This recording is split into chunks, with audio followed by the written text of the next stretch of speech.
Hi there, welcome to today's Expert Talk, Taxation 101 for Filipino freelancers. I would like to thank everyone who is joining us this afternoon and thank our guest speaker for today's topic, EJ. Before I formally introduce our speaker, I have a spiel for him para naman very cool siya tonight, this afternoon. Let's just get this out of the way. So just oh sorry. So I'm just gonna introduce myself.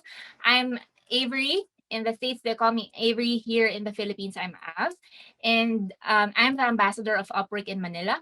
So there are other ambassadors in Europe and in the US. And the ambassador program supports our fantastic talent on Upwork in starting and growing your freelance businesses by hosting virtual and local events. But now that we have the pandemic and everyone is on quarantine, we have the GCQ. We don't have local events. So all our events for last year and this year, lahat tayo online.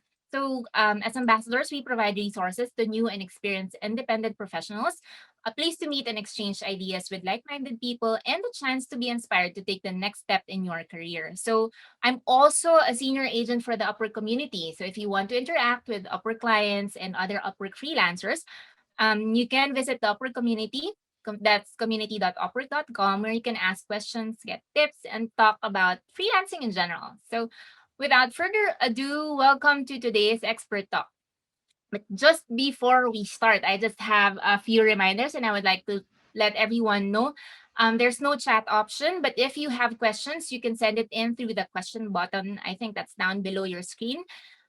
Questions can be upvoted. So if someone has already asked your question, you may want to upvote that question. So parang like, so that we can see it, EJ and I can see it on our end and how many upvote it receives. Tapos we can prioritize that question. I would recommend that you wait for the Q&A to ask your questions because the presentation has a lot of information. As in, when I read it, when I was reviewing it, parang all the questions I had in my head, parang, uy, nasagot. So if you can hold on to your questions first before plugging it in the question box, that will be great.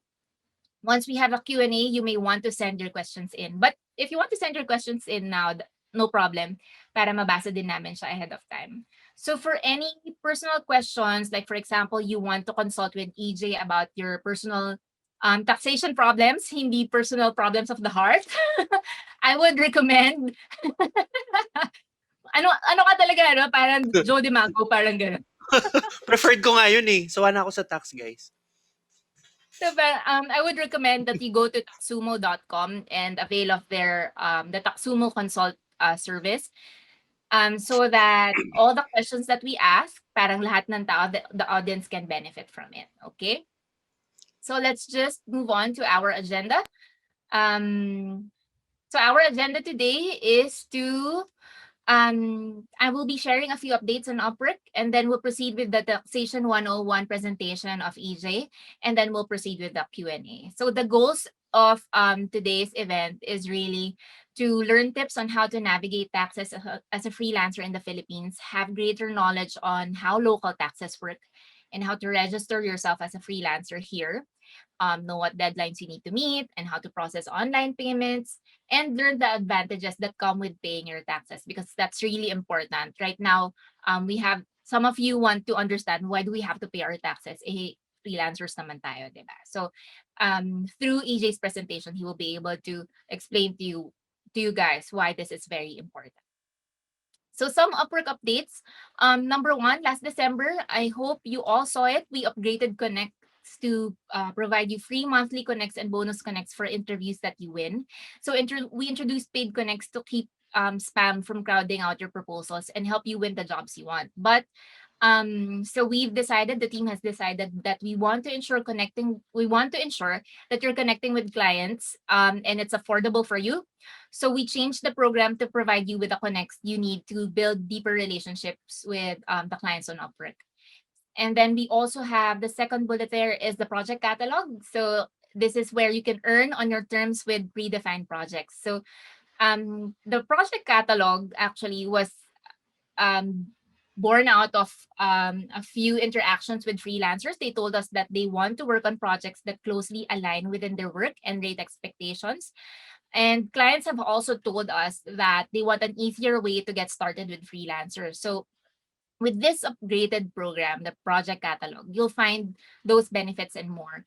And by creating a project, through the project catalog button in your account, freelancers can craft defined work with a set cost, timeline, and package of deliverables. So clients can browse your listings and choose a project from like a digital shelf where you and your projects are displayed. We also have custom certifications. So this is an added option for freelancers to add self-reported custom certifications. For the longest time, we've had people ask us na bakit wala tong certification na to in your list? Why I've suggested this a thousand times before. It's still not included in the skill certifications in my profile. And so this time around, you can add custom certifications to your profiles without Upwork reviewing these certifications. So for example, I think there are some HubSpot certifications that are not in our certification list. You can now upload that to your profile. So this hopefully gives more flexibility in how you as a talent can showcase yourself to your clients. And then we also have the Work Without Limits Resource Center, which is um, upwork.com/resources. It is a hub to support your business, grow your skills, and supercharge your independent career. So in this resource center, you can find articles and content, not just related to Upwork, but around freelancing, skills building, tips and best practices, trends, and research, and tons of other content to aid your professional growth and your thirst for knowledge. So this is actually different from our help center kung saan maraming parang FAQs on how Upwork works, on anything Upwork website related, and it's also different from the community forum. So I just like to also tell you that we, the content team, has informed us that they will continue to build out this resource hub to make it more relevant and easier to navigate and easier for you to find the content that you will need. So, ayan, let's begin. So I'd like to introduce EJ. EJ brings 12 years of experience managing enterprise resource planning software systems and 4 years of innovation experience as a CTO of Wonderman Manila. I think they're not called Wonderman anymore. They're called Wonderman Thompson Philippines. Yes. Um, for those who don't know, Wonderman is a full service creative agency. They have a deep fluency in digital strategy, development, social media, and tech innovation. And I think that was EJ's role then as the CTO of Wonderman. And Taxumo, the brainchild of our special guest today, is the Philippines' #1 end-to-end online tax assistance platform. It is headed by a passionate team dedicated to helping every Filipino freelancer, small business owner, and licensed professional prepare and pay their taxes. So let me just stop sharing my screen so that EJ can set up himself. And EJ, you can start sharing, and then I'll check the questions already. Gotcha. Hello, everyone. Good afternoon. So I love it that this audience is super engaged and like you're really talking to each other. I saw one lady ask, wala akong audio, and then everyone answered, meron, meron. so, so, kawawa naman siya. I hope naayos niyo yung audio niyo, ma'am. So, hello everyone. Good afternoon. No? Taxes is a very boring topic. Inuunahan ko na kayo. So kudos to you guys for being here and for wanting to understand what this is because I think this shows maturity not only as a freelancer but as an actual professional. All right, that you want to learn how to sort of level up na to that next step. So congratulations that I'm really happy to see that type of thinking and behavior. And we're here to help. So when Avery invited us, we were like, okay, game, sige, go. We're always happy to help Upwork, no? Okay, docs. So, You. um, of course. So, yan. Okay, so I'm sharing my screen right now. Yan. Okay, so let me just skip the introduction. Thank you, Avery, for that introduction. Pero nung nakita ko yung years, parang, oh my God, ang tanda ko na pala. But anyways, no, that's reality. Ayun na siya. So let me just introduce Taxumo. So you may have heard about Taxumo. We're basically an online tax submission platform. No, we make taxes easy. Period. And our mission kasi, the big mission, the big vision that we have for the Philippines, the vision we're trying to solve, or the vision we're trying to create or turn into reality is, we want to create a Philippines wherein the Filipino does not have to leave the country in order to support his family or to make his family happy, di ba? The Philippines is so weird for me now. We're proud that we're exporting talent, which we shouldn't be. Sayang yung talent, right? So, it's so annoying that that is the reality right now. So we thought, okay, how can we fix that? How can we address that? We saw that 70% of small businesses actually employ, I sorry, 70% of all employees in the Philippines are employed by small businesses. So we talked to small businesses and we found out that one of their biggest pain points was taxes. So we thought, okay, what if we solve taxes? We can give the time of those entrepreneurs back to them. They can further grow their business. And aside from that, the gig economy is growing. You guys, this community is growing. And you can still sort of be included in the financial infrastructure of the Philippines, even though you're working for yourself. How can we make sure that that happens? So I think that's where we now fit. We want to help people in that. We want to create a Philippines where opportunities are plentiful. Okay, Doc. So that really drives our mission, and that's why we do a lot of these educational talks. No. So first of all, let's address this. Why would I want to go legit? Okay. So I think that's a question on a lot of people's minds. So why would they want to go legit? Number one, if you want to get bigger clients, especially like local clients or bigger clients, they would start asking for official receipts, or even if not local clients, probably like more institutional clients, they would start looking for documentation just so that they're assured that you're not gonna be fly by night, diba? So they will start looking for those types of documentation, and you can provide that if you're registered, if you can show that you are part of, the government knows that you're doing this, so you are legit. Other thing is that if you want to get loans, HMOs, no, I want to get an HMO or a credit card, you have to have. Please move this window away. Sorry, which window? Okay, nawala ako doon. But anyways, so you have to, if you want to get loans, HMOs, credit cards, no, you have to have what's called financial history. All right. So what is financial history? Financial history basically shows like your capacity in terms of finances, no, for the last few years. Now, if you want to get a loan, let's say you want to buy a house and you want to get a loan, what will happen is that uh, the institutions will look at your financial history. Normally, they will ask for an annual ITR because that's the proof that that's official documentation of your income.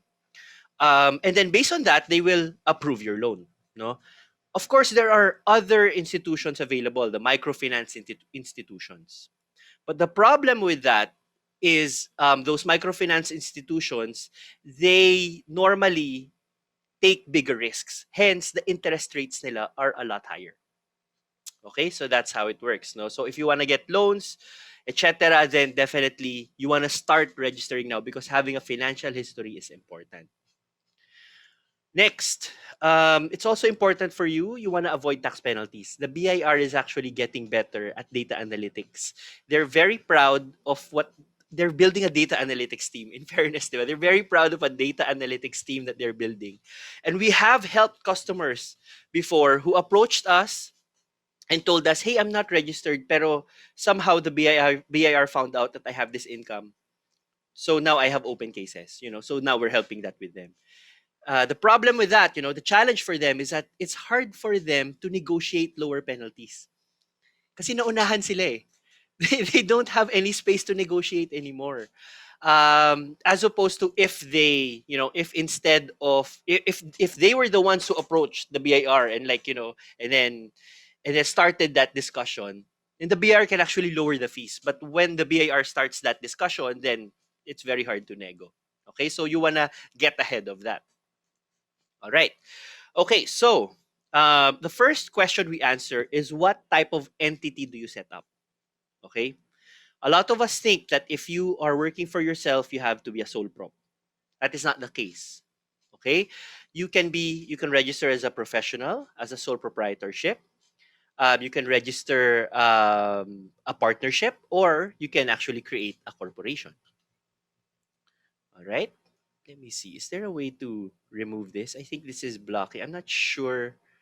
Hide What are you video seeing? panel. Oh, Oh, um, the hide floating meeting controls. That one. Okay, there we go. Okay, there we go. So, okay, going back to this, no. So a lot of people think that they have to be sole prop. That's not the case. Ano ba yung differences ng mga different entity types na ito? So, um, there are two dimensions that you want to look at, no? Two factors that you want to look at. You want to look at liability, and you want to look at regulatory requirements. So, when I say liability, a corporation has a lot less liability, in the eyes of its shareholders, no, versus a sole prop, or or being a professional. Uh, what that means is that, let's say the corporation gets a loan from the bank, and then hindi na mabayaran yung loan ng corporation. The bank cannot go after the personal assets of the shareholders. Okay? So that's a thing. As opposed to if you register as a sole proprietorship and then umutang ka under that business, if hindi mo mabayaran, the bank will go after you because you are your business as a sole proprietorship. Ganun din as a professional. Yeah? On the flip side, what you want to look at is regulatory requirements. For corporations, there are a lot of regulatory requirements. Each little move that you make will require like some corpsec signed document, some notarized corpsec signed documents, some documents from your treasurer. It's very very tedious, no, in terms of documentation and compliance. The SEC, no, the SEC itself is, they ask for a lot of documents just for you to set up the corporation. As opposed to professional and sole proprietorship, the requirements are a lot less. All right. Aside from that, there are different rules for proprietors, for sole props and professionals, with the aim of making it much easier for them. So yun yung parang pinaka-objective, no. Like Train, for example, Train changed a lot of things, no, to make it easy for sole props and professionals in particular. So at this point in time, so you have to ask yourself, hey, do I set up a corporation or a sole prop? I think, right now you're probably thinking about growing your business, or maybe you are just, you're alone. Basically, you're working for yourself. You're a small team if ever you have like a small agency. So, I think really the most important resource that you have, and this is true for any entrepreneur, no, not just like freelancers, but any entrepreneur, the most important resource that you have is time. Okay, money is something that you can, like, okay, I'll just stop and like I'll try to get a job somewhere and win back that money that I lost. You can do that, but you cannot win back time, no. That's the challenge. And in today's world, time is even more of a premium talaga. So in my opinion, don't feel that you are less because you're registering for sole prop or professional and not a corporation. Okay, I know a lot of people who set up sole props and then later on they turned it into corporations. That's also possible. Nothing's stopping you from doing that, no. But they do that when it makes sense na for them to do so. So they save themselves a lot of the headache that comes with setting up a corporation. Okay? Lamoyan, for example, I believe Lamoyan is Happy Toothpaste, di ba? Happy Toothpaste, they were a sole prop for the longest time. When they hit it big, when they started doing ads, they were still a sole prop. And then when they did their IPO, that's when they became a corporation. But that's they were sole prop for the longest time. Ganun din for Camiseta. Camiseta is a sole prop, no, for the longest time. They already had branches in different malls, but they were a sole proprietorship. In your case, in particular, no, for Upwork freelancers, what makes more sense for you is to register as professionals. Okay, what's the difference? Normally, professionals are people who earn income from the practice of their profession. Service, basically. As long as it's a service that you're providing, you can register as a professional. If you're starting to sell goods, if you're starting to rent out space, yan. That's, dyan na magkakaroon ng tanong, hindi, dapat sole prop ka. That's what will happen. Okay? So, who are the entities that you work with? For a professional, no, if you register as a professional, you only have to work with your LGU and the BIR, and then you're done with registration. Okay?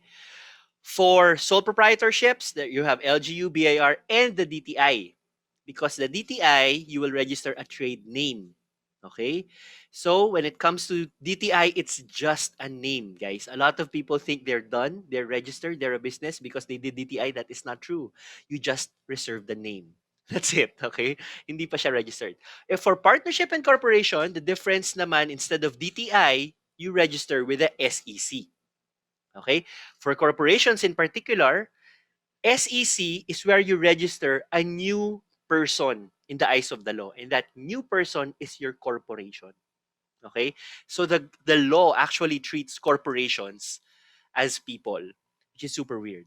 But that's how it works. No? So um, that's like these are the agencies that we work with. Now I will go into more depth in terms of what exactly, like what does working with them mean. All right, so if you want to register, and this is specific to professionals, okay, so I removed some steps. In particular, I removed the DTI step because if you're a professional, you don't have to do DTI stuff. All right, the first thing you have to do as a professional is you go to your barangay hall. You provide a proof of residency and an ID. Okay, proof of residency is like some billing statement or like a bill from Meralco or something that shows your name and your address. That's it. And then a valid ID. You bring that to your barangay hall and you ask for a barangay business clearance. Which unless meron kang kaso na nablatter ka or anything, it shouldn't be a problem, no? If you have, and then you also ask for what's called an occupational tax receipt. All right. Um, Instead of paying yung yearly na mayor's permits, professionals instead pay this occupational tax, and it's a flat rate, like $250 or something. So it's a lot cheaper. Okay, doctors and other professionals that are what's the right term, that are under the purview of the PRC, no, Philippine Regulatory Commission, they pay instead a professional tax receipt. So most freelancers on Upwork, with the work that you're doing, you're probably not regulated by the PRC, in which case you will ask for an OTR, an occupational tax receipt. But like it's the same, it's just a different title on the receipt that they give you. Now you want to check with your LGU if they have any GCQ, ECQ specific processes. Okay, so depends where you are. Next step is the BIR na. Age, First thing age. you do, yeah, yes. Can you just so all of our attendees are saying that it's your video panel and I think your chat panel is also showing on the screen. So if you can just minimize it a bit, can I see if you can try that? Is that better? No. Yeah, yeah, that's better. Thank you so much. All right, sige, no worries. Okay, thanks for telling me, guys. So, um, the first step when you want to work with a BIR is you want to check where your tin is. Okay? So, what matters when it comes to that particular dilemma? Okay, so first of all, you have to understand, where are you going to register your profession or business? Let's say you're going to register it at home. In my case, I'm in Taguig. Okay, I'm going to register it at home. That means that I have to make sure that my tin is in Taguig. Okay, let's say that I was employed previously in Makati. So I have to move my tin from Makati to Taguig. And I do that by submitting a form 1905, which is basically change of information form. You put your old address, your new address, the old RDO, the new RDO, and then give it to the old RDO, okay, to the original RDO. After that, it takes them around a week. The longest we've seen is a month, and that happened with me, mga around a month. They will stamp your 1905, and then and then you will get some sort of verbal confirmation that it's already transferred. Okay, okay. So this is for RDO transfer. Now there are some people who are employed, and they're, in my case, for example, let's say I'm still employed in Makati. and I want to register my sole proprietorship, or I want to register as a professional in Taguig. So what that means is I also need to do the same thing. I need to transfer my tin from Makati to Taguig. Some HR professionals think pa rin that it is not allowed. That is incorrect. Okay, they are wrong if they tell you that they cannot pay your taxes if you're a different RDO. They are wrong. Okay, that rule has changed now for the last 2 years. So you can move that, and it will not affect their remittances to the BIR when it comes to like filings. Okay, filing for you, filing their withheld tax on compensation. So don't worry about that. Anyway, so that takes care of RDO transfer. The next is the actual registration. So your TIN is already in the address, the RDO of the address where you want to register. You submit the following forms: a 1901, no? Form 1901 is like a registration form, a form 0605, and all the way down the bottom on the left is a form 1906, an authority to print receipts. These are forms that you have to fill out. Okay? Um, you have to also provide, in your case, if you're professionals, you don't have a DTI certificate, so you don't provide that. You provide a birth certificate, a marriage certificate, if applicable. You don't have to get married, okay, just to register with the BIR. If applicable lang, and if your name changed. Billing statements, so same as yung sa LGU kanina, no, diba, the proof of address. You also need to provide 2 valid IDs, a title of property or a lease contract. Okay, so this is interesting. The title of property, if the property is owned by you, then no problem. Just show them the deed. If the property is owned by a relative, let's say it's with family, then you just have to make sure that you get that person's consent via a written letter saying that they know you're doing business, they're okay with you doing business there. Okay? If you're doing it, if you have a lease contract, okay, and that lease contract is in a commercial space, then it's not a problem. But if your lease contract is in a residential space, normally the BIR or the RDO will ask for some sort of letter from the person you're leasing from, no, saying that they know you're doing that business there. Okay? You also have to have a copy of a client or a project contract if you have. And the main reason for this is that the BIR is confused by what's an SEO specialist, what's that, so they don't understand a lot of that. So they normally ask for contracts to see what you actually do. Also, bring columnar ledgers. Okay, so those are the like 12 column ledgers, mga ganon. Um, if you buy them from Office Warehouse or National, it's gonna cost you maybe like 30 to 50 pesos per ledger. If you buy them from the RDO, it will cost you 100 pesos. No? So it's a small business for someone in that RDO. So you want to bring your own. Okay, so once that is done, you will get your BIR certificate of registration, your 2303. You'll also get your books of accounts back, the columnar ledgers. They're now called your books of accounts that will be stamped, okay, and then signed by the officer. And then the ATP, the Authority to Print Receipts, the Form 1906, that will also be given back to you. All right, and it will be stamped and approved. Now, okay, you can present this to the printer. You now have an authority to print receipts. You may also opt. BIR also provides BIR printed receipts. No, that like you can buy from there, but I believe you can only use them for like the first 15 days. After that, you have to have your own receipts. Okay. Okay, one thing to remember is that with the BIR, you are not doing any change status. This is not change status, di ba? If you go with SSS Pag-ibig, PhilHealth, it's change status kasi. Do not confuse BIR with that. With BIR, you are registering a business or a source of income. All right? So once it's registered, it's like, this is something that will be ongoing na until you close it. All right? Okay, so now you have your ATP. You bring your ATP, and if you want to have some special format, you can bring a format of the official receipt to an authorized printer. Normally, the authorized printers will also have like some templates that you can choose from, and then they'll just place your logo, stuff like that. And then they will then print out 10 booklets for you. So the minimum number of official receipts that you have will be like 1,000 official receipts. Okay. Um, Now, the one thing also to remember with this is that you may not have an authorized printer, no, that like who does. So you can ask your RDO, the officer of the day, sino po ba yung pwede kong, I mean, who can I work with? Do you have any referrals for printers? Normally, there's someone from the printer hanging out in the RDO, and they will tell you, oh, talk to that guy. Okay, so something like that, or they'll give you a number to call. So that happens. All right, but wait, there's more. Okay, the 10 booklets that you got printed, you will now bring those to the RDO, and then your RDO will stamp those 10 booklets, and finally, you are done. Okay? You are done with your registration. Now you can comply with your taxes, you can file whatever. All right, sige.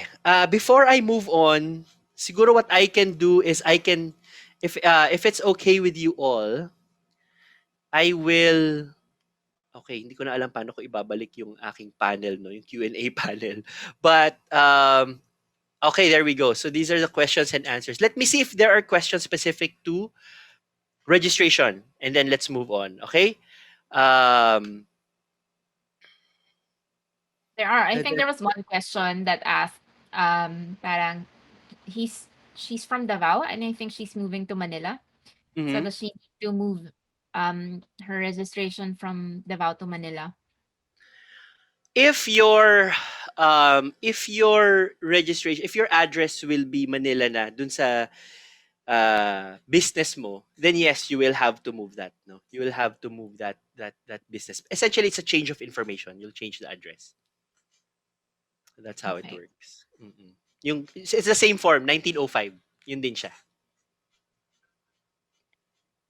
Mm. And then so maraming naguluhan dun sa registering, should they register as a sole proprietor or should they register as a professional? Got it. All right. So, you should register as, okay, there you go. You should register as a professional. It's easier if you are solely providing services, okay? Which I think is most people on Upwork. If you start selling goods, you start renting out space, then you have to register as a sole prop. Make sense? That's that the distinction should be fairly straightforward in that case. So EJ, it's a Mhm. licensed professional, a sole proprietor. Like I'm guessing ito yung mga when we say licensed professional, are we saying architects, doctors, ganon? And Yes, should they yes. register as sole proprietors or can they register as professionals?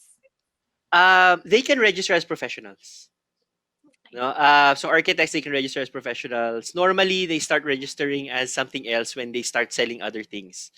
For example, derma, no, mga doktor na derma. Normally, if they're just a doctor in the clinic, they can offer services. But when they start selling those little sunblock kits, mga ganyan, then they start becoming a sole prop. So they have Right. to like register as sole prop na. Mhm. Make sense? All right. But if you're just offering service, let's say you're purely doing Upwork, you're a writer, you're an SEO specialist, you're a virtual assistant. If you're doing that, then you can register as a professional. That makes it a lot easier for you. Okay, docs? Yeah. Okay. Sige, let's move on. For compliance. Okay, so when you register, I said that you will get a certificate of registration from the BIR. Let me hide this little thing. Yes, let's hide that panel. Okay, there you go. So, if you register, you'll get this form. This is the form 2303, the Certificate of Registration, or they shortcut it to the COR. No, this is your COR.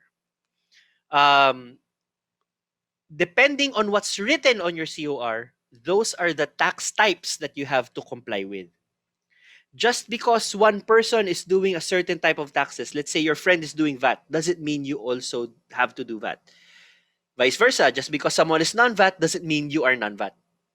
Okay? Depende kung anong nakalagay on the certificate of registration, that is what you comply with. A lot of people think taxes is once a year. That is wrong. Okay? I want to be super clear about that. Taxes is at least quarterly. Okay?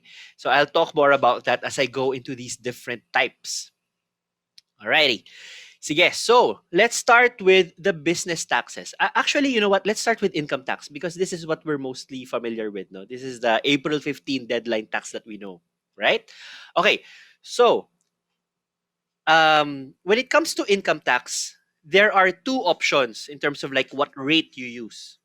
The first one is called the graduated income tax rate. And the second type of rate is the 8% flat income tax rate.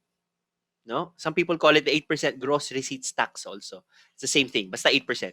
So it's either the graduated table, which is this table that you can see, or the 8% flat. All right. Um, if you, and I'll tell you how to opt into whatever no later, but if you are doing graduated income tax rate, how it works is that you get all of your gross sales, you deduct all of your gross purchases, you will get your taxable income. That's the difference. You then check that taxable income in this table. All right, you check it. Like for example, I earned let's say 1 million net this year, no taxable income. So I would look at the row that says over 800,000 and not over 2 million. I pay 130K plus 30% of 1 million minus 800K. No, so basically 30% of 200K. So essentially, that's how you compute. That's how this table works. That's called the itemized deduction. Okay, for itemized deduction, you have to you may have friends na when you go out to eat. Well, pre-pandemic, no, when you went out to eat, they will ask for the receipt. No, hey, are you gonna use the receipt? Can I have it? They probably are doing this kasi. No, because if you're doing this, you can actually drive down the rate of your taxes, of your income tax at least, if you can justify business expenses. Yeah. So that's itemized. Now, the other type of deduction method is instead of getting receipts na isa-isa, you can tell the BIR, okay, BIR, just take 40% of my income as expense. That's it. So essentially, what you're telling the BIR is, tax nyo ko on 60% of my sales. All right. So this is, this was a favorite before of doctors before 8%. I'll talk about that later. No, this was a favorite before because if you're a doctor, you don't really have a lot of like expenses. When you're doing your consultations, you don't really have a lot of expenses. Eh. So what happens is normally their expenses are a lot less than 40%. So what they do is they opt for OSD, optional standard deduction, and then they get that 40% flat na basta yun yung expenses ko. That's the idea. And then whatever taxable income you're left with, you use the same table. Okay, you use the same table here to compute for how much you have to pay. Next, okay, next. The 8% flat income tax rate is new, and this came from Train. Okay? This is only available to individuals, to sole proprietorships and professionals. Okay, so when I said a while ago that the government looks for ways to make things easier for you, this is one solid way of them doing that. No, this also only applies to individuals who are non-VAT, and that means they are earning 3 million pesos. I mean less than 3 million pesos in terms of gross income. Okay, okay. Now, how do you compute that? If you are earning solely from your business, no? And what I mean by that, pwedeng marami kang business. Pwedeng you're earning from Upwork, and then I also have this kiosk that I have in a mall, and then I'm also selling sushi bake. Let's say ganon. That you're still earning solely from business. Okay? You're not mixed income. Ang mixed income are people who earn from businesses and employment. Okay, so if you're earning from being employed, you're now mixed income. But if you're earning just from businesses that you have, you are earning solely from business. How you compute 8% differs because if you're earning solely from business, you get a 250K deduction from your gross sales. Okay, you multiply that difference by 8%, and that's your tax payable. Very easy. For mixed income naman, you do not get the 250K deduction. Why is that? Because the 250K deduction is already considered in the tax tables for employees. Okay? So they already applied that there. So that's how it works for mixed income employees. Okay. When are the deadlines? The highlighted cells here indicate the month wherein that form needs to be filed. Okay? So, the columns are the different months: January, February, March, April, May, etc. Okay, you'll see here that for May, you file for the first quarter. Okay, so January to March, you file that on May. Okay. On August, you file January to June. Okay, ganun siya. And then on November, you file January to September. All right? And then on April, you file for the whole year. So that's how income tax works, no? Don't worry, hindi naman dumodoble yung payments nyo because whatever, let's say you paid the first quarter, and then sa second quarter, you'll now compute your tax again, i-deduct mo how much you paid there eh. Okay, so hindi naman siya like, hindi naman dumodoble yung taxes. But this is what I said though, a lot of people think income tax is annual. That's incorrect. Income tax is quarterly. If you choose the 8% flat income tax rate, you will also be exempted from paying what's called percentage tax if you're non-VAT. No, for non-VAT people, they have to pay normally income tax and percentage tax. If you chose 8%, then you don't have to file percentage tax. Now, question, how do I choose 8%? How do I tell the BIR that I'm getting 8%? And this is the process same as OSD. How do I tell the BIR I want to do OSD? The process for that is on the first quarterly filing of the year, you have to indicate that you're doing 8%, okay? Or you're doing OSD. If you miss that first quarterly filing, you are now itemized by default. All right? I hope that's clear. You cannot suddenly file annual income tax and just say, "Oh, I'm 8%." No, you cannot do that. You have to have had chosen you have to have had chosen 8% when you filed your first quarter. All right? Otherwise, you have to do itemized, no choice. Okay, doc. So that's income tax. Now, let's move on to the sales taxes, no? So we let's talk about percentage tax first of all. If you are earning less than 3 million gross per year, then merong tinatawag na parang non-VAT percentage tax. All right? So you don't have to pay VAT, you know, you don't have to add VAT to the price of your goods basically. What happens is that your gross sales, you multiply that by 3%. And that's how much you have to pay. Used to be, it had to be done quarterly. But, sorry, monthly. Monthly to before. But with Train, they changed it to quarterly. No? So, again, the highlighted cells indicate when the deadline is.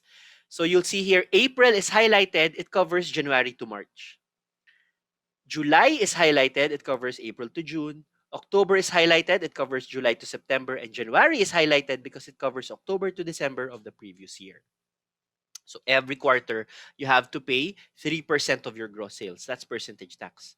So I saw a question. I think there was a question a while ago asking, hey, I'm earning less than 30K every month. Do I still pay taxes? You will, because if you're on the hook for percentage tax, you will pay 3%. Okay? So it really depends on what's on your COR and whether you were able to opt into whatever income tax deduction you wanted. Right? All right. Now, let's go na. If you're earning more than 3 million, first of all, congratulations. No, that's not a problem. That's a good problem if it is one. No, so you're now earning more than 3 million. You now have to add VAT to the price of your goods, no, that you're selling. How that works is, how VAT works kasi is essentially you are collecting taxes on behalf of the government. That's how it works. So, when you sell something, you add 12% to the price of that. Okay? And that amount, or sorry, that 12% is what's called output VAT. Okay? So essentially what happened was someone bought from you and then you said, "Okay, pay me 100 pesos for this sushi bake." And then the government's telling me to collect 12 pesos from you for this transaction. Okay? So that's it. That's your output VAT. Input VAT naman is when you buy something and then you pay VAT. So let's say, okay, I bought from Jollibee or McDonald's or whatever fast food is endorsed by Upwork. So you buy from there and then let's say you buy 50 pesos. No? 50 pesos yung price ng kinain mo and then my 12% VAT, so that's 6 pesos na VAT. No? So that's your input VAT for purchases naman yon. Now, how much you pay for VAT is basically your output VAT, yung kinolekto mo for the government, minus your input VAT, basically yung binayad mo through those other people. So that's your VAT payable now. Okay? That's how VAT works. VAT is ang cadence ng VAT, no? VAT submission is monthly, monthly, quarterly, monthly, monthly, quarterly, monthly, monthly, quarterly. So again, the highlighted cell is when it's due. So you'll see February is highlighted, you're reporting January. March is highlighted, you're reporting February. April is highlighted, you're reporting JFM, January, February, March. All right? I have one form also that you need to submit. No? It's not a form, it's an attachment called the summary list of sales and summary list of purchases, or more commonly known as the SLSP or VAT relief. No, you might have heard about it from people, from like taxpayer friends or business owners. Tawag doon VAT relief. Ironically, hindi siya nakaka-relieve. Pero yon. So it's an attachment you have to file with your quarterly filings. It's not monthly, okay? It's something you have to file with your quarterly filings. But ang laman kasi nun is it details the VAT information, like the TIN number, the name, etc. of the people you sold to and the people you bought from. Your sales and purchase details that are VAT relevant are included in the summary list of sales and purchases. Okay? A lot of service providers, no, meaning some people have bookkeepers, CPAs, etc. A lot of them do not submit SLSP. Okay? You have to know that. And minsan ang nagiging labanan is, oh, well, it very clearly states in our contract that I don't do that. But the problem is you didn't know that you had to, right? So that's the thing. So you have to make sure that that is also submitted. That's something you want to look at. All right, next. So that's the business taxes and income taxes. Okay pa ba tayo? Are we still alive? Nosebleed na ba? You can do it, guys. It's not that you'll get it. No, tell me. Just ask in the questions if there's something that is still unclear. But now let's move on to your expanded withholding tax. So normally, as consultants, as freelancers, sometimes we service local clients, no? And some of those local clients, they don't give you the whole amount. They give you a certain amount and then may part that is withheld. Okay, may ganon. Ang tawag doon sa and then instead of like for the part that they withheld, no, for that part of that payment that they withheld, they give you in lieu of that a form 2307 or a creditable withheld tax form. Okay, how does that work? The creditable withheld tax form is basically, you can think of it as a gift certificate you can use with your BIR, no? You can use it when you're paying your income taxes. So when you pay your income taxes na, you can deduct yung mga withhold ng mga clients nyo. Okay? When you do that though, and when you file your income taxes, you have to make sure that you also file an attachment called the Summary Alpha List of Withheld Taxes, or the SAWT. Because dito mo lalagay in detail, okay, this person kasi withheld from me, this is their this is their TIN, this is their address, this is their zip code, ganong level siya, guys. It's very, very detailed, no? And that, by submitting that, that now sort of like tells the BIR that, hey, this deduction is legit. All right? So that's what the form 2307 is for. All right.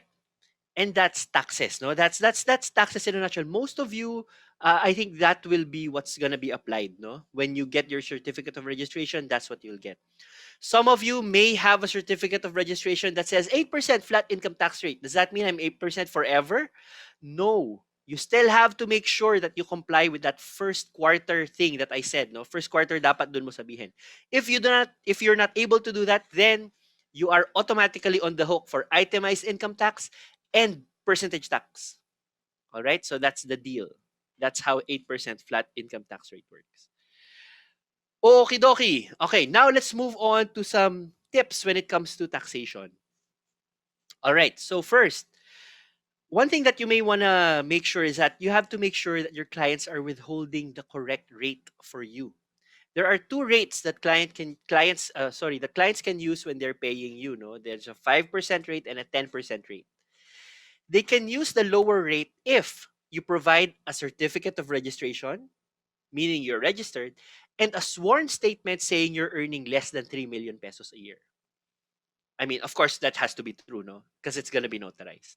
If you're able to provide that to the BIR, not to the BIR, to the client, you give that to the client before they pay you, the start of the year, before they pay you, ideally you provide that to them, they will just withhold 5%.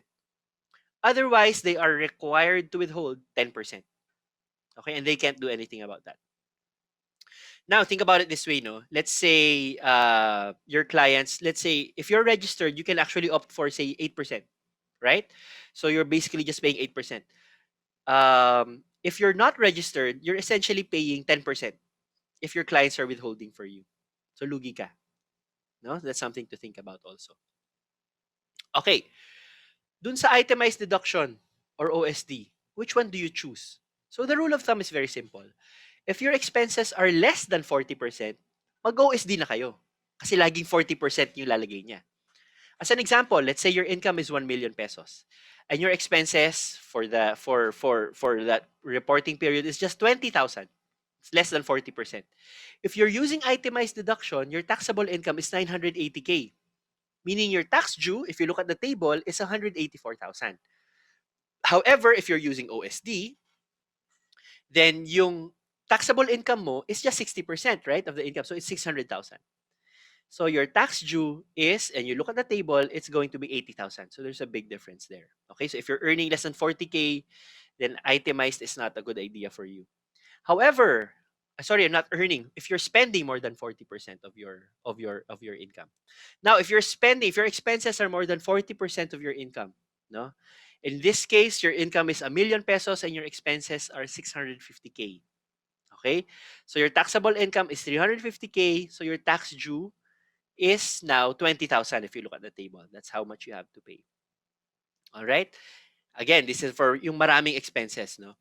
Now, if you choose OSD, regardless of how many or how much ang expenses mo, it's always going to be 60% of your income. So it's still gonna be 80K. So if your expenses are greater than 40% of your income, then you're better off with itemized. If you have a choice between if the choice is between OSD or 8%, which is usually the case, you're better off with 8%. Okay? Now, having said that, 8% sounds easier, but is it really optimal? Not necessarily. Because as sole proprietorships or as individuals, as professionals, you can drive down your income tax such that it's very low. No? Kasi let's say you have enough expenses to show that, my income tax is, I'm just basically just charging 10% of my income. Something like that, no? Let's say nababa nyo that way. Essentially, when that happens, you're just paying the 3% percentage tax, right? So if think of it this way, if you're not paying income tax, zero yon, you're just paying 3% instead of the 8%. No? So that's something you wanna assess. It sounds better, but that's not always the case. No? To find out, you can go to this link, txmo.co/is8better. And then this will give you a calculator that will show you, like, if you're spending this much, then go 8%. Otherwise, go itemized. So that's going to be the tip that's going to be given by that calculator. All right. Next hack. Did you know that as individuals, you can pay your annual ITR in 2 installments, no? Assuming it's more than 2,000 pesos. The only rule is that you have to pay at least 50% of the total payable in April, which is the first deadline. The second deadline, the second part of the payment, you can pay it on October. Okay? So that gives you some time with the money, basically. This only applies to individuals, okay? If you have a corporation, like a one-person corp, that doesn't work for one-person corp. Corporation ang rules that apply for OPC. Hindi individual ang OPC, okay? Ang one-person corp, hindi siya individual. A one-person corp is a corporation. Okay. Next, and this is something I said a while ago, do not forget your attachments because you have to make sure that you include those attachments when you file. Okay? If you don't include your attachments, then essentially it's as good as you didn't file. And that's something that you want to avoid. Next, common mistake to avoid. When you're not filing because your tax due is zero, that is incorrect. Okay? Let's say, oh, hindi naman ako kumita. I didn't earn anything. I didn't have clients, so I'm not gonna file since I didn't have income. That's incorrect. You don't pay, but you always file. All right? Most likely, yung filing mo will just be zero anyway, but you will always file. Okay? Not filing because your client withheld for you. No? Parang, okay, they didn't pay me the whole amount. They withheld 2307, so I won't file. That's incorrect. Okay? You have to file. You have to file, and then you just have to show. You just have to deduct how much your client withheld. Okay, if it so happens that you don't have to pay anything, then good. But you still have to file for your own. Your client is not filing on your behalf. They are not paying on your behalf. They are just remitting something because they were required by the BIR to withhold. No, so that's something to note. No, a lot of people get confused by that or forget that. Okay, so you might have heard about the Digital Economy Taxation Act of 2020. First of all, it's currently in third reading with the Congress. It's not yet a law. No? And the reason for that, the reason why it goes through a lot of readings is because it's too vague. Okay, it has to be approved by both houses, the Congress and the Senate, and then it has to be approved by the president. And sometimes the president vetoes certain things on the bill. No, so that's how it works. What that means, since this is not a law yet, that also means there's no IRR. IRR means implementing rules and regulations. So we don't exactly know how it will impact us yet. All right. The possible implications of this is that number one, if there are any costs that you pay for digital services, network orchestrators, e-commerce platforms, digital advertising, etc., if there are costs that you pay, no, let's say you tag them as expenses when you do your income tax. If those expenses are not charging VAT as per the law, then you cannot use that as a valid expense. Okay? Basically, the government's telling you get from someone who's following our laws. Okay?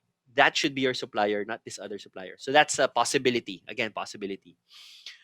Upwork may opt to withhold 5% or 10% before the payout. So they will apply the withholding tax rules that I mentioned a while ago. Okay? So they will also do the same thing. So it's possible. I believe Upwork has been doing it for a couple of markets already, like Mexico. So I think it's fairly easy for them to do that if that is, if that becomes required by the government. So what can the government do to non-PH companies? Then, it's not yet sure. It's not yet sure what they can do. But honestly, like companies like Upwork, it's very, and other, actually all companies that like operate in a multinational context, it's very easy for them to just follow these rules and still keep operating cleanly rather than having to like ignore and make an issue and stuff like that. So that's the possibility. Having said that, again, there's no IRR yet. We don't exactly know what will change, what will impact us, but these are the things that I'm sort of like seeing in the future.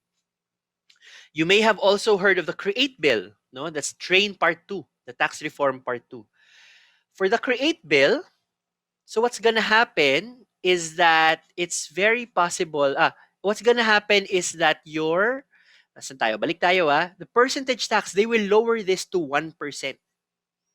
So if you're earning less than 3 million, this will just become 1%. That's the proposal, okay? So we're just waiting for this to be signed by the president. It has gone through both houses already, so it's been approved by the Congress and Senate. So we're just waiting for the president to sign. Sometimes, like with Train, what the president did was that he signed, but he vetoed certain parts. So that's very possible.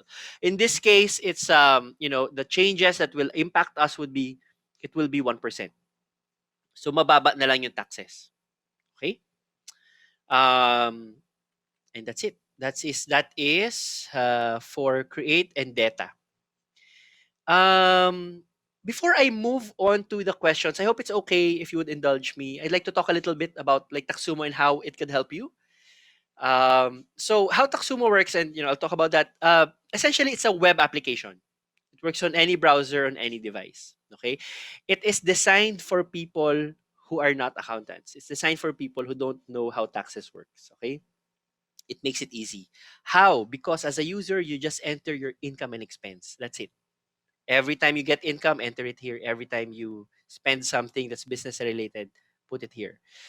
In real time, your tax dues will be calculated by Taxumo. So you always know how much you have to set aside. No? Kasi for example, income tax is like 2 months after the end of the quarter. So sometimes nagamit mo na yung money.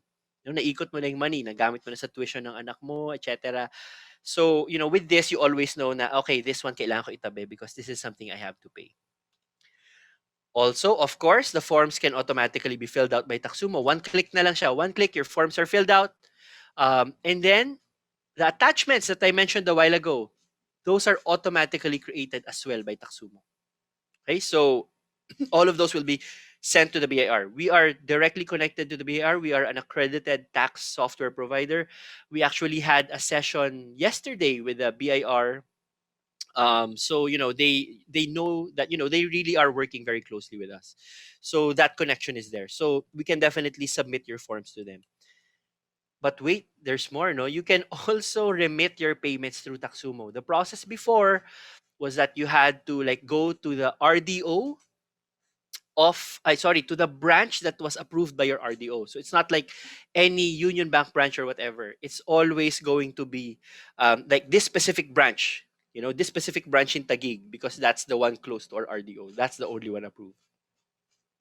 But with Taxumo, we removed those restrictions. You can pay via whatever means is easiest for you. If you have PayPal, you can pay using that. GrabPay, you can pay using that. You can also pay via pawn shops. That's easier for you. Cebuana Luwilier, M. Luwilier, LBC, whatever. All of these different payment channels you can use that to pay for your taxes. Now there's the ledgers, diba, that you have to fill out. We also have these available on Taxumo. So there are digital books of accounts on Taxumo. Two ways of using them. You can like copy as written. You can copy them into your books to make sure your books are updated. Or you can get what's called a loose leaf accreditation from your RDO. And when you're able to get that, what happens is that you just print out these reports, have them hardbound every January, and then submit them to the RDO for stamping. So instead of you having to write everything, just print these out basically. Next, based on like the data you enter, we also tell you na how you can save on taxes. So the calculators that I shared a while ago, the links to the calculators, they are going to be parang automatic na. Every year, Taxumo will give you a recommendation. Okay, this was what I saw. I think it's better if you do itemize this year, etc., etc., based on your pattern last year. If you want a CPA to still do the work for you, no, you can actually delegate access to your CPA. So that makes sure that just so that you can see always that your service provider is actually filing for you. And it comes from experience because before we had a service provider who we were giving the money to, we expected that he would be filing the form, pero we found out that he wasn't filing anything, wasn't remitting anything. So this way you can like make sure that that's being submitted. If you don't have an accountant, you don't want an accountant on retainer, because you have Taxumo, you can actually talk to our vetted CPAs for like specific concerns if you have any. That's Taxumo Consult. So you can book time with them, and you can talk to them with your specific concerns. If you have any questions about Taxumo, then our customer advocates are also available on a daily basis every weekday from 9 to 12. All right. Other services we offer, you can also pay SSS and Pag-ibig on Taxumo. Right? PhilHealth is coming soon. Coming soon. So that's something we're working with PhilHealth on. But as you know, they have other issues that they're working with. So that's a bit long in terms of like coming. No? We can also help with business registration. So we can do that in Metro Manila, Baguio, Pangasinan, Tarlac, and South Luzon, mainly Laguna, Cavite, and Batangas. And we can help if you wanna do OPC, one person corporation professional. We can help you with that. Just give us a holler. Go to our website. You can see the link for BizReg there. And you can sign up for free at Taxumo. No, so just go to Taxumo. This is the link. No, this is a special link for Upwork. So we sort of summarized how it can work well for you. So just go to txmo.co/Upwork2, and that will bring you to the landing page specifically made for you guys. All right, and I think that is it for my talk at this point. I guess we can go into the Q&A. Oh my God, 320 pa. Sure. Okay, sige. Actually, I've actually set, I think Lee is here. Oh, great. Tapos ginawa ko siyang host so that he can answer the question quietly while you were doing the webinar. So before that, I'm just gonna send you guys a survey link. This is very important for us so that we can learn from if you have any comments or suggestions on how we can improve the events that we do for our talent, for our users. So I'll send you the survey link through chat. I hope you can all answer it. We have about a lot of people in this webinar. And I hope you can access it maybe now or later after the webinar so that you can send us your feedback. While I'm typing this, EJ, there was like Mm, there are a few questions that I was able to see all right. during your session, and Mhm. a lot of people were asking, why do we need to issue receipts? And do we still need to issue them dahil yung clients naman namin are from Are abroad? not in the Philippines? That's a very good question. Okay. So people are penalized not because they choose to not keep receipts. People are penalized because they do not issue receipts. Okay. So it doesn't matter if your clients are gonna get the receipts or not. Doesn't matter if they care for paper receipts. Probably they don't. What will matter is if you write receipts down. So you will still have to write those receipts down. Unfortunately, that's how it works with our tax system. That's actually one of the things we're trying to change because I don't think it makes sense. So we're also lobbying for that as well with some legislators and with the BIR. Hopefully you hear something about it soon, but yeah, we'll definitely tell you and Avery when something happens on that end. Yeah, and I think just to clarify what EJ said earlier about like for example, if Upwork withholds taxes from us freelancers, Mm, I just like to let you know that we have started withholding taxes for freelancers in India and in Mexico. So slowly, a lot of the countries are starting to institutionalize taxing freelancer professionals. And tayo, kilala din naman tayo ng gobyerno. Senator Angara knows us, Senator Bam knows us, the BIR knows us. They know that there is an existing digital industry, and we are slowly transitioning towards embracing this digital lifestyle, basically, na lahat tayo nagtatrabaho dito. Even our education na platforms are also slowly moving towards it, and courses are also being established for more digital, what do you call this, digital work. Like for mhm, example, sa TESDA nag-o-offer na sila ng mga web design, programming, coding training, yung mga ganyan. Tapos slowly the Senate is through Senator Angara's office, slowly there's trying to sort of penetrate the educational system so that ma-open yung eyes ng ating mga educators na, hey, this is the fourth industrial revolution and we're slowly going through um, changes in terms of the way we work. So we're not saying that we will be taxed or we will be paying withholding taxes through Upwork anytime soon, but it's best be prepared, which is why we're doing this.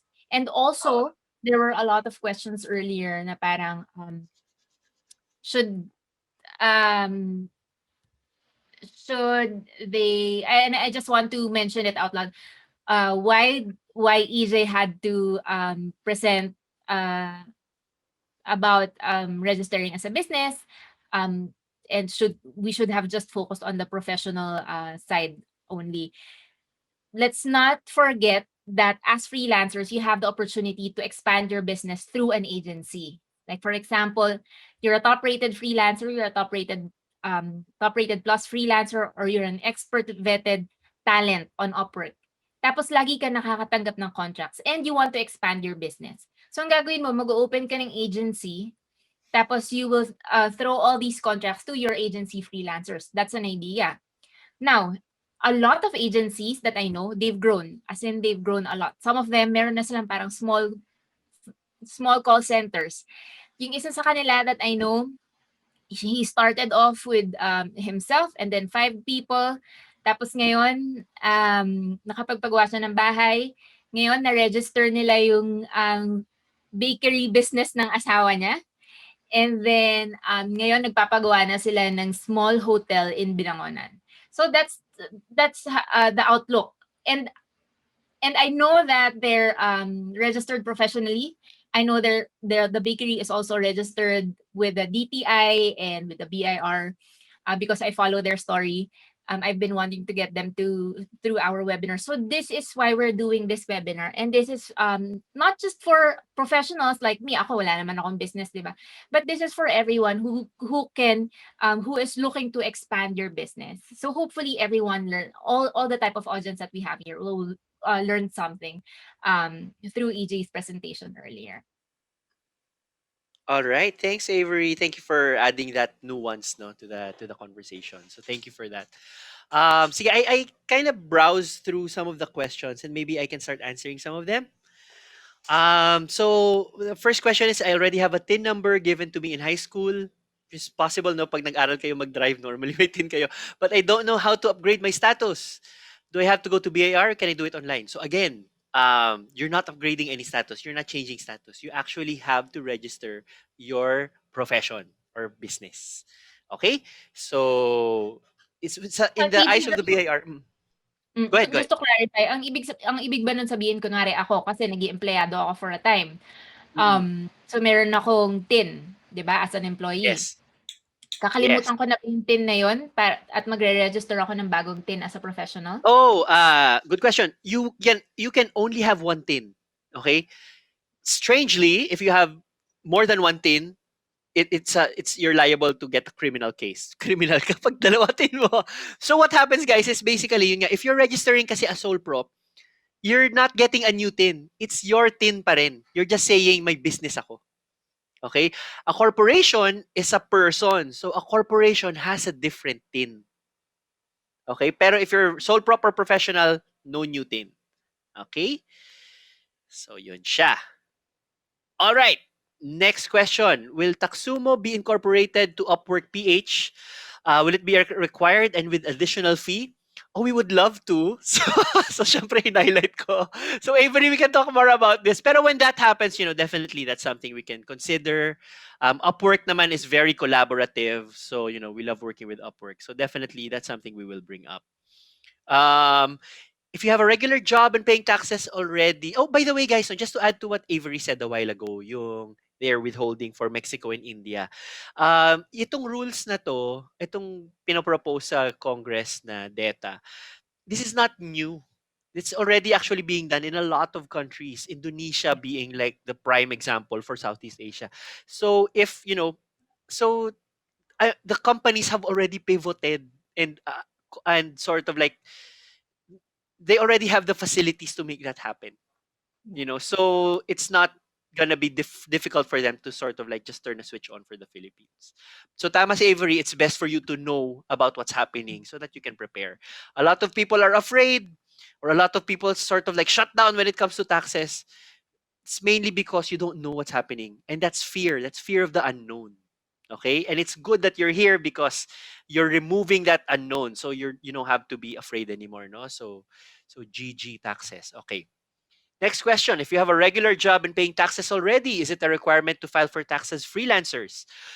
What if I don't declare my income from Upwork as it is not a regular income? Will there be repercussions? Yes, there will be repercussions. You have to declare income. You don't declare regular income, you declare income. Okay? So kahit paminsan-minsan yan, then you will still have to declare that. Note that let's say there are certain periods when you don't have income, zero. Then it's fine. You will report zero income. Ang mangyari, zero tax due. File lang kayo. Alright? So that's how it works naman. What if I have a company but not related or connected to my freelancing? Pwede po ba yun? Yes, you can make many companies. You can be a freelancer and at the same time, you can have a kiosk, no? Patdog, ganyan. Okay lang yan. Pwede yun. Nothing stopping you from doing that. Maaaring marami kang sole proprietorship businesses. Pwede yun. What happens is that you have like one main. Di ba yung tin natin ends in 000? Yun yung main branch. So maaaring let's say nag-open ka ng kiosk, no? Let's say I registered as a freelancer and ang TIN doon 000. If I open a branch later on of let's say some franchise, magiging 001, 002. Yun yung ending numbers niya. So it's still your TIN. Your TIN is actually the first 9 digits and then the 3 digits ang tawag diyan branch code. Okay? So sorry, the last 5 digits is the branch code. So basically, pwedeng marami kang businesses. What happens is that your taxes are just consolidated dun sa main. So it makes it easy. Yeah? All right. So there's a Um, question here. oh, yes. Um, Siyempre we're freelancers, 'di ba? So hindi naman lahat kami merong hourly contracts. Some of us Yeah. have like mga one-off contracts lang tapos pa project-project pa isa-isa. So the question is, how do we pay our taxes then? Parang nalito sila kung kasi pagka empleyado ka, hourly yung hourly Mm. yung ano mo, income mo, eh, so fixed, 'di ba? Unless may OT ka. Pero so pagka gano'n, do they still need to declare, their taxes and how do they pay that? It's still, they will still need to check their total income, right? Yes, oo, tama ka. So think of it as, let's say you are a store, but instead of selling goods, you're selling services. So each time you receive income, that's income that you then report. So ganun lang siya. It's not regular, yes, and that is the nature of the beast, no, na pinasok natin. But yun nga, it's always in that, just report whatever income you receive. Okay, docs. Ayan. Um, if I'm planning to start an agency, do I register as sole prop or professional? Good question. I would recommend that you register as a sole proprietorship, especially if you have like an office. However, if you're like gonna be, if you're, you can structure it such that you're a professional and then you're just referring people. Pwede rin yun. Kasi end of the day, it's still a service. So pwede rin yun. So up to you how you sort of structure the business. But the most straightforward is sole prop, no? And then you Mm, have them as employees. Kasi I think the difference is that the people you pay are also freelancers, no? You don't employ yeah, them. I think that's yeah, the key thing about this. In which case the professional structure works, because here's the thing, guys, no? For you to be able to expense whatever you pay to your agents, no, to your freelancers under you, they have to provide receipts. Okay? Pag paminsan-minsan lang that you get consultants, minsan 'di ba, there are some businesses they would get like someone and then they pay an honorarium. Okay yeah, lang na walang OR kasi paminsan-minsan lang yun eh. Pero if it's a regular expense of your business and lalabas na it's a big chunk of your expenses, then you have to substantiate it with official documents, and that is an official receipt. So ingat kayo diyan. End of the day, pag na-audit kayo, it's really a question of kaya nyo bang i-defend. It's very difficult to defend those things if you don't have OR. So yun nga, if you as the agency head, you're registered, I would recommend you have to make sure your people or the agents under you are also registered as well. Okay? Um are licensed professionals required to get business permit? No, you do not need to get a business permit. You do get a tax receipt, an occupational tax receipt or a professional tax receipt, no? A licensed professional, so a professional tax receipt. Um, Meron na po ako BIR, kaya lang ginamit ko po 'yun sa dating work ko. So it's the same thing, no? So yung tin nyo, it's always your tin. So if you register, it's like a business lang under the same tin. Uh,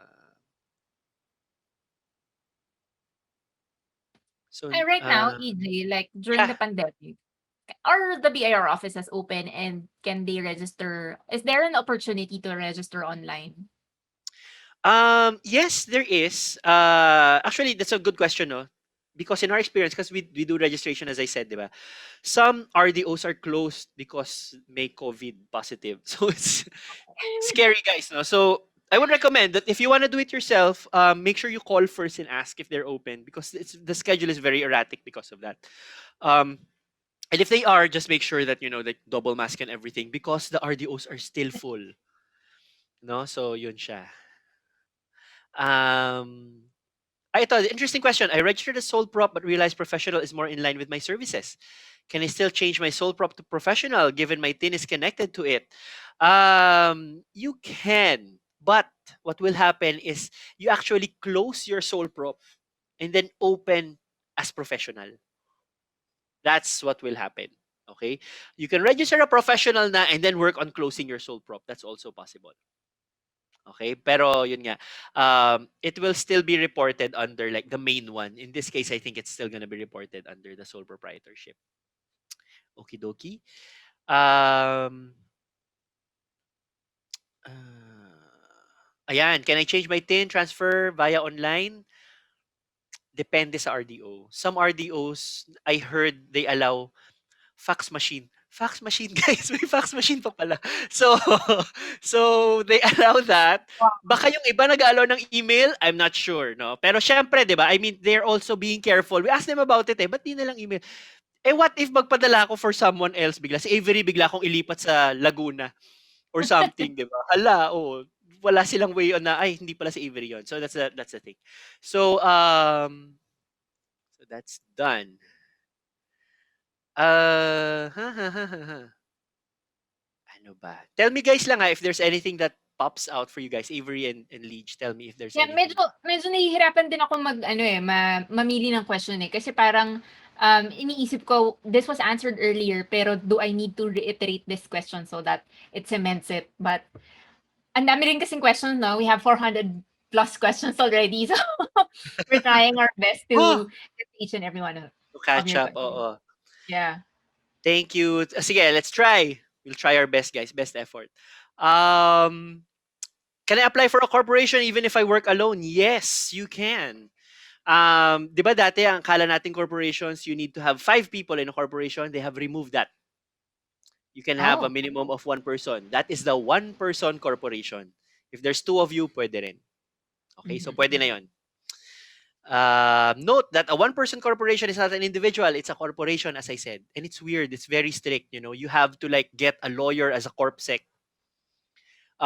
Otherwise, you have to pay some sort of bond with the SEC. So parang, ay hindi pala ako talaga hindi ka talaga alone. No man is an island. Okay, sa mata ng SEC.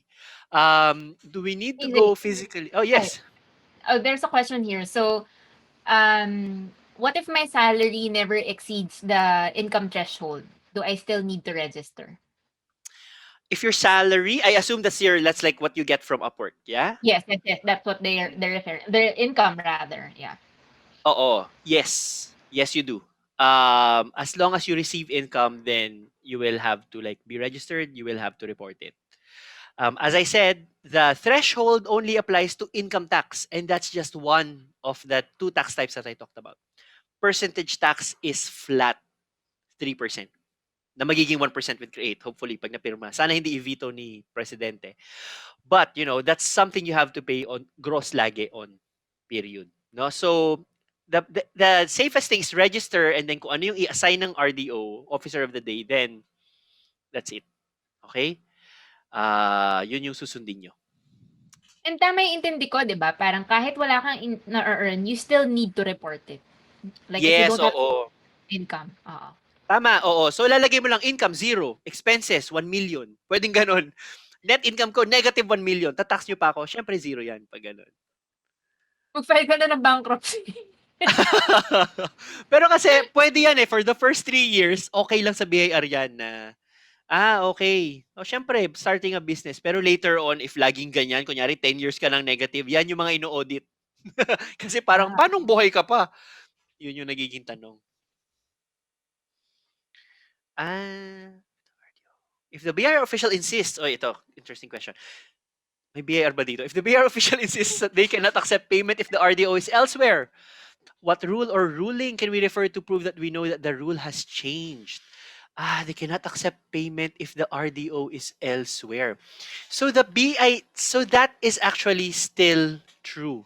So the BIR, they have like cashiers. I forget what they're called. Basta people who accept money in the RDO, in the office.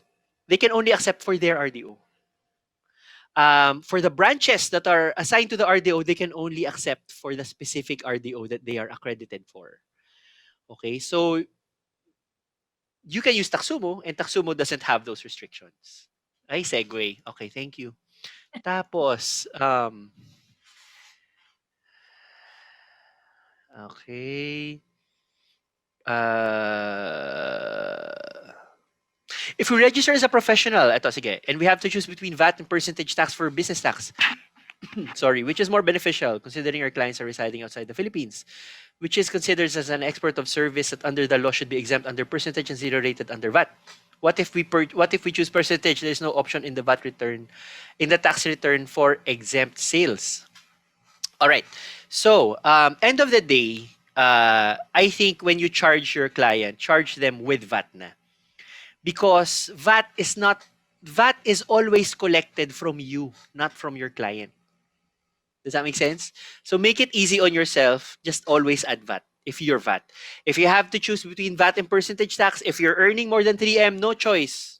That's VAT. But if you're earning less than 3M, percentage tax is definitely a lot simpler. And if you plan to do 8%, you're exempted from percentage tax. Diba? So there's extra stuff like that that you want to consider. All right. There's a nice question here. For a regular Yeah. taxpayer, when is the best month of the year to start using Taxumo? Like for example, they want to register already, kunwari ngayon, today, March. Kailan magandang mag-register and parang prime time for registration, kailan ba magandang gawin? Ah. Well, actually, anytime. Kasi, you can just start filing it. Start entering income, start entering expense. You can already get the value out of like the real-time tax calculations and everything. By the way, Taxumo has unlimited filings. So you can file like filings nyo. If let's say you missed some 2020 filings and you don't want to talk to the officer of the day kasi you know na dubious, you can actually use Taxumo. Taxumo will compute the penalties for you and file there. So ganun siya. But yes, just no, anytime naman is best for you because yun nga there are functionalities that help you regardless of when you subscribe basically. Okay, docs. Um, And EJ, how much do you so how much are the fees? Like for example, they want to use Taxumo. How much are the fees that you charge? oh, all right. So I think if you're gonna do 8%, no, on average, I would say that most people will use our micro business plan. So our micro business plan can go as low as 599 pesos per month. So the Okay. prices, of course, differ depending on like the duration. No? So the lowest it could go is 599 a month, just 600 a month, no. And with that, you can file all the forms that you need to file as a non-VAT individual. If you if you know you're 8%, you're following 8%, it's just 399 a month. Not So bad. yun siya. Parang dalawang HBO Go. Parang ganon, oo. Yes. Ta, ta, ta, ta. Is it possible to be registered in two RDOs if you're employed and working as a freelancer part-time? No. That tin is always in one RDO lagi. So, anong kailangan Ah. lang gawin? I-close yung isa? Hindi mo ko close, ililipat mo yung tin mo. Ay, Oo. dun nakakalito eh. Okay, okay. Oo, yung close is kapag may ni-register ka na. So remember, your tin is always, it's you. It's like an ID number of the government for you. Okay, so it's always gonna be that. The business, the sole prop, the professional, that is the registration. So yun yung kino-close. Pero yung tin mo, forever yung assigned to you since birth, basically. Parang ganun yung idea. Okay, each there's a question here. Hmm. So they've been so technically they're an old freelancer. They've been freelancing for a while. So parang is it late for them to register? Is there any penalty? Will BIR find out? Interesting question. Pero that's a very real question, ano? And thank you Yeah, for asking that. Um, the BIR recognizes naman that a lot of people, they will try something out, and if it pans out, then they'll register. So that's not new to them. No? So just show them, ang magiging ano lang dyan is that show them a contract siguro that's fairly new. Don't show them a contract that you've been employed since 2015 kasi there's reason for them to collect from there, no. So just be careful on what you submit. But yun nga, the nice thing naman about when you're registering is that they're people. You can talk to them. Ay, kasi hindi ko po alam, ganyan, ganyan. So normally naman they will say, oh sige, basta mag-register ka lang. They're just happy to get you in the system at the end of the day. No, so yon, so just be mindful of like the data that you're presenting. You can always tell them naman that this is something that I started doing, this is something that I'm planning to do, etc. So Yun, careful na lang on the messaging. But yeah, having said that, BIR is, the officers of the day, not all, some are still a-holes, but some are, most of them are people. Okay. Okay. And a lot of people were asking earlier, for those who are asking what contract can we show them, on Upwork, when you go to I'm sharing my screen right now. When you go to upwork.com/legal, there's an optional service contract terms. And this is something that you can download and show when, for example, hiningan kayo, may contract ba, ng BIR, may contract ba kayo to show, ito, this is something that you can use. Mm-mm. Ayan, perfect. Yes. Pero here's the thing, guys, no. Um, uh, Not all officers of the day will insist on you giving a Yeah. contract. It's most of the time actually they don't. That's like, that, pero like worst case, that's what we got. No, we got some officers asking for contracts. You can just tell them that, hey, I do online writing. I'm a writer, period. Pwedeng ganun. Para madali lang. I do a virtual assistant. I'm a consultant. And then okay na yun. At the end of the day, they just need that information to assign the proper industry to you. Eh. So just sort of explain that to them. They ask for the contract when they really don't understand. So try to put them in like pre-internet terms and they'll get it. Okay. All EJ, right. there's one question that's been coming up since kanina. I think we have a PWD freelancer. And do they have like exemptions when they file their taxes?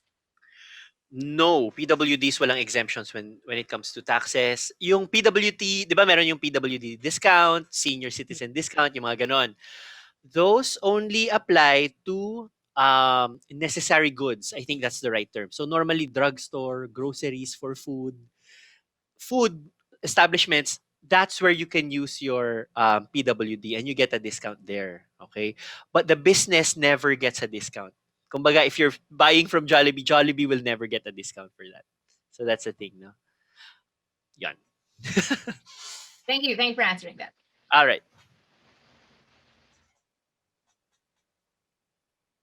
Ta, ta, ta, ta.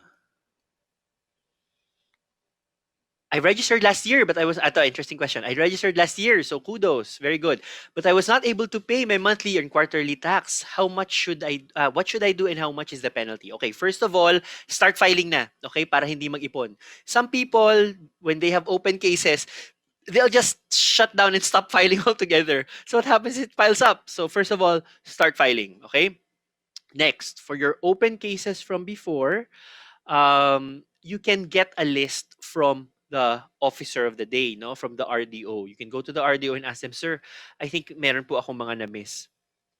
They like that. They like it when people actually are the ones approaching them with intention to pay and comply, 'di ba? So normally, if ang filing nyo, let's say zero filing, the penalty is usually 1,000 pesos. Okay? The penalty is composed of three things: a 25% surcharge, a 12% interest rate per annum, ginawa kayong bangko.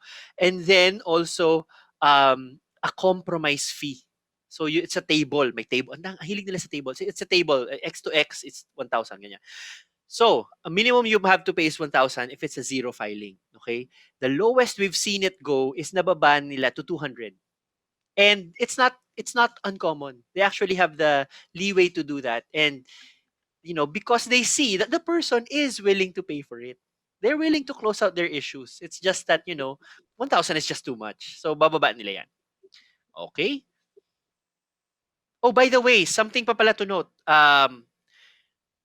Just because you received some sort of like scary letter or like someone, like let's say, you know, this happened to our account to a person that we're helping with right now, no. Their service provider told them, ay ma'am, may open case po pala tayo, ganyan ganyan ganyan. And then the person found out na wala pala siyang open case. Parang pinip parang kakuntsaba siya nung BIR, yung service Barangay. provider. Oo, so they were like, they were like ganging up on people. Always ask for a printed out list of open cases. They should have that. That's something that they can print out. Lilagay nila on mimeograph paper. They will give that to you, and then and then you can count na, okay, this is how much I have to pay, etc. And then you negotiate, sir, baba naman natin. Pwede ba nating ibaba? Ganyan. All right. EJ, kasi on Upwork, we have fees. So we have fees, and then um we also have what we call the connects. It's like their virtual money so that they can send proposals to clients. Mm. Can this be considered an expense? The fee, the connects, and can they put it in their taxes when they're Yeah, filing their tax? I would think so. Yes, yes, it would be. I mean, it's clearly part of the work that you're doing. So, pwede yan. And then if they avail of the of Taxumo services, so may fee din yung Taxumo, 'di ba? Can they also include that in their expenses? Of course, yes. Actually, you can look at your history, parang invoices nyo sa Taxumo. You can create expense entries from there and then lalagay nyo na sa expense nyo yun automatic. Ayan. Meron pala nagtanong kanina, hindi Mm, ko na siya mahanap, eh. So for the sure. receipts daw, so 'di ba they're working through Upwork. Who do they write the receipt to? Is it to Upwork or is it to the client? But Oh, my understanding is it's not to Upwork, mainly because Upwork is the service provider and they're not conducting the business with Upwork. They are yeah. conducting with the client. Oo, oo. I would say you give the official receipt to the client because who pays Upwork? Is it you or the client? The client pays, both of them, Ah, the both of client and them. the freelance, oo, they have fees. And then whatever you pay through Upwork, it goes to the client naman eh, di ba? Ay, sorry, baliktad. Whatever the client pays through Upwork, it goes to you. Yes, oo. So Di parang ba? meron kaming escrow account. So the Got it. client puts the payment through escrow. Kami lang yung nagfa-facilitate ng Got it. pag-release ng money on escrow sa freelancer. Yes. So, yes, the name is the name of the client. Mhm. Okay, thank you. Okay? Pretty clear.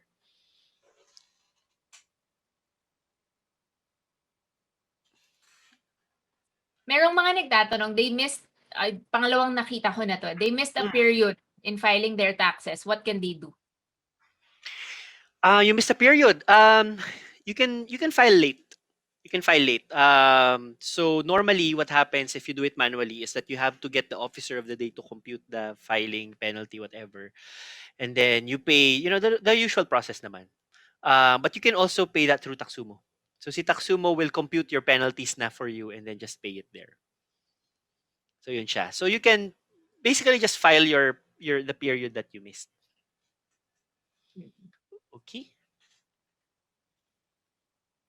Uh, do we have to go to these places physically just to register? Kinda depends on your RDO, guys. Most of them, yes. Um, For anyone who's like transitioning from kunwari from corporate work and they want to full-time freelance, do they need to inform BIR about it?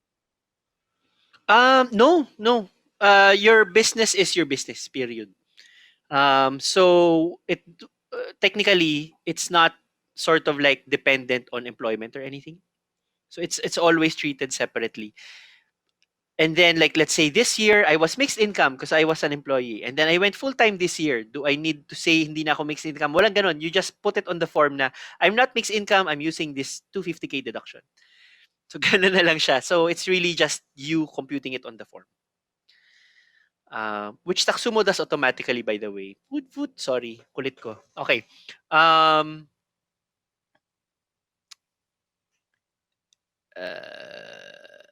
yeah. Will you discuss how to use Ledger? No, we won't. But those reports are available on the platform. Duh, duh, duh. There's a Okay. question for work. Uh, Ay, sige, go ahead, EJ, ikaw muna. no, no. My question lang kasi here na the person is registered as sole prop but not registered with the LGU. Is it okay to skip the LGU?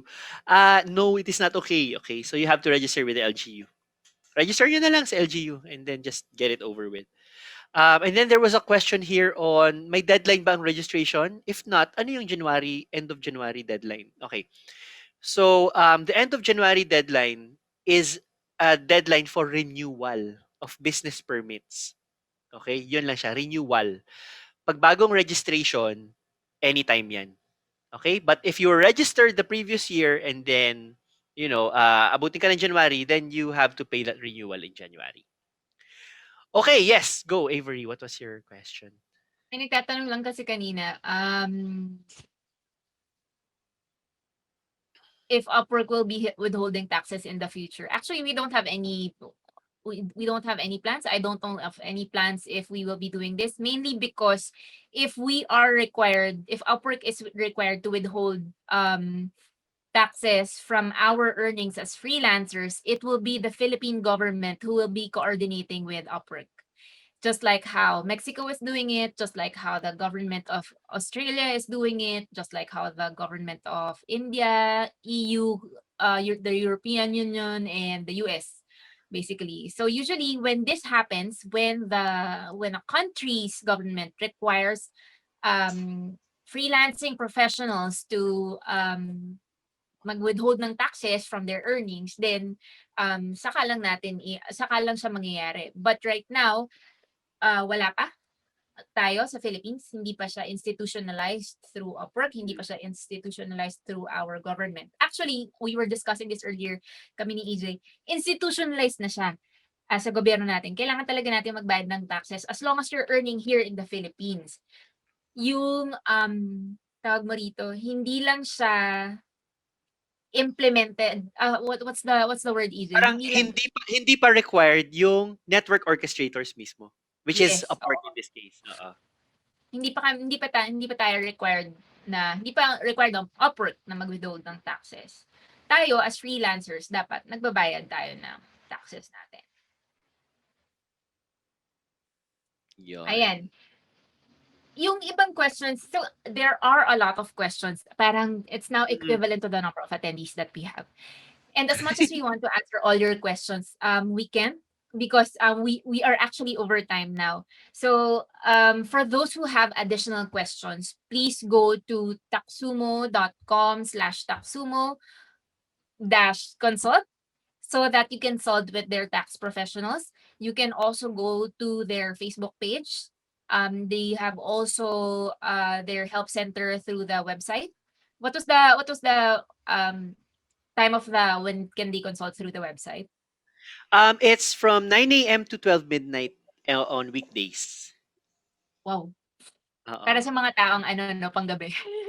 Oo, which is a lot of you guys, I assume, di ba? Kasi Yes, mga yes, foreign clients, yeah. Oo. So talagang we had you in mind when we did that. yes, yes. Okay. Anything that you want to answer pa? Siguro mga last two questions. Ta, ta, ta. Um, let's see. Let's see. Okay, so here's the thing, guys. Okay, in terms of registration, there are questions on the contract. Again, hindi lahat ng RDO nagre-require niyan. Try nyo munang isubmit na wala. Kung kumagat at nag-gets yung explanation nyo, okay na kayo. Pero kung hindi pa rin at mag-insist sila, then saka kayo maglabas. Okay, that's contract. Number two, for the title of property, there's a lot of questions on, kailangan ko ng consent? Again, depends on the officer that you're talking to. Some of them will look for it. We've worked with officers who will look for it. Very strict ang, let's say, ano ba mga strict dyan? Paranaque, QC, yan. Very strict yung mga yan. So they normally ask for those things. But otherwise, you're sometimes you don't even look for it. Okay? But they will look for something that ties you to that address at the end of the day. So the billing statement is still something that you want to provide. Okay? EJ, if I may add one. Yes, please. Yes, please. I, there's a question, ang dami questions dito regarding business expenses and personal expenses, lalo na work from home yung mga freelancers. Ay, ganda So na, how no? do you expense for that? Oh, very interesting question. Thanks for that question, Leej. So ang maganda kasi dyan, guys, no? Ito muna, first of all, before, sige, sagutin ko muna yan. Hindi tumatakbo sa isip ko. Yung kunyari, internet. Um, internet, of course, you use that for personal and for work, no? I would recommend you don't expense the 100%. Don't expense the whole amount. Expense a part of it lang. That's part of work. Let's say, okay, I'm mainly using it for work, so 50%. Pwedeng ganon. Ganun din for kuryente, pwedeng 50%. Okay? Pwedeng bigger kasi sabihin mo, syempre naka-aircon ako. Ang pangit naman kung nasa video cam ako, tapos pawis na pawis ako. Di sige, more than 50%. But never 100%. No? If it's something that's used for both personal and business, don't put 100%. Just put, you can put a portion of it as business. Pero be careful not to put the whole thing in as an expense. Ngayon yung sinabi kong on employee versus sorry, yung naisip ko bigla na think about it this way, no? At the end of the year kasi employees, the employee taxes, they also file sorry, their taxes are computed based on the whole graduated income tax table. That's what their taxes are computed against, no? The thing is, you as freelancers, you can actually expense items. So, nabababa nyo pa yun. But employees, they cannot. Okay, so that's the thing. Of course, there are like benefits that some employees get. They get HMO from their employer. They get other things from their employer. So, on the flip side, for you as freelancers, you can declare more expenses. So, yun naman siya. Okay. Leech, did that answer your question? Did you want to add anything? Yeah, that's mostly the questions na ano ko, nakikita. Cool. Good question. Thank you. Ask yung mga statutory benefits ba, like SSS, PhilHealth, and Pag-ibig, can they be considered expenses? Yes, they are. They're expenses. So, pwede mo ilagay yon as non-taxable. Ay, non-taxable. Tawag dito. Non-VAT siya though. If you're VAT, non-VAT yung mga expenses na yun. Huwag kayong malito. Pero, they are expenses. Okay, great. I just want to highlight one question. There is a question here that goes, I'm a freelancer and I do my freelancing in another country, pero Philippine passport holder siya. So do I still need to pay taxes? And I would like to answer your question first. Number one, you have to check with the government wherever you are if you can work as a freelancer online. In Singapore, for example, and in the US, if you are a freelancer, if you're an online freelancer, you still have to pay taxes. You still need to register in their country as a taxpayer, and you still need to pay taxes through the US government or through the Singaporean government. It goes the same way for Australia. If you're, for example, you're migrating there or something, or you're staying there for a long time, you still need to pay taxes there. So yun muna yung una mong i-check bago mo isipin yung magbabayad ka ba ng Philippine taxes, kasi baka hindi ka allowed mag-freelance online in that country. Merong mga work visas that you need to, and documentations that you need to file before you are able to do that. So, ingat kayo doon. Now, on the question of are you taxable, I mean, can the Philippines tax you? Yes, Filipino citizens are taxed regardless of where they are. No? So, of course, dyan na pumapasok yung mga tax treaty, kuno-kuno, na, chinarge na ako ng Amerika so dapat wala na dyan. May mga ganon. No? That makes like, economic treaties make sense. But otherwise, let's say you have a business here in the Philippines. If you're registered, let's say you're registered as a professional in the Philippines, you will still have to pay taxes for that particular source of income. Okay? Wow, ang bigat na, no? Napaisip ako, hala, if I'm earning anywhere else, I still need to pay Philippine tax. Oo. Ganun siya. I mean, that assumes kasi na you have like a business registered in the Philippines. Kasi 'di ba, if hindi ka naman nag-register, they don't know. But yun nga, that's the thing. But yun nga, I mean that like they're starting to get smart with their data analytics team. Okay. Mm-mm. And as a, anong tawag mo nito? And to let you know, guys, ini-encourage na ng si Senator Angara, kasi sinusundan ko for everything digital. Ini-encourage ni Senator Angara na lahat ng LGUs and lahat ng government agencies ay mag-digitize. Mag-start na mag-digitize, mag-start ng mag-transition from fax machines to computers and digitizing everything. So eventually, pagka naayos yung mga systems natin, and I think BIR is doing something, no, Age, para ma-improve yung taxing system natin. Eventually, it will Oo. happen that